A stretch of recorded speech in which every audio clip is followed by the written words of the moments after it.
निम्न कोटिको व्यक्तिले अर्थात् अधम व्यक्तिले जहिले पनि जीवनमा धनको मात्र इच्छा राख्दछ। त्यो व्यक्ति केवल धनको लागि मात्र भौँतारी राखेको हुन्छ।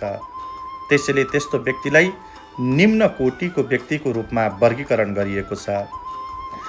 जुन व्यक्तिले जीवनमा धनसँगै मान सम्मानको पनि इच्छा राख्दछ, मान सम्मान पनि प्राप्त गर्नका निमित्त उद्योग गर्दछ, त्यस्तो व्यक्तिलाई मध्यम कोटिको व्यक्तिको दर्जा दिएको छ।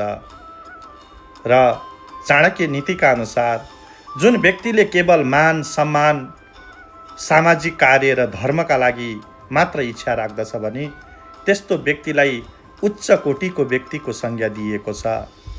त्यसैले हामीले सधैँभरि मान सम्मान गर्ने, धर्मको पालना गर्ने, सबैमाथि परोपकारको भावना राख्ने गर्नुपर्दछ। चाणक्य नीतिका अनुसार अधमा धनमिच्छन्ति धनम मानं च मध्यमा उत्तमा मानमिच्छन्ति मानो हि महताम धनम भनेर उल्लेख गरिएको छ।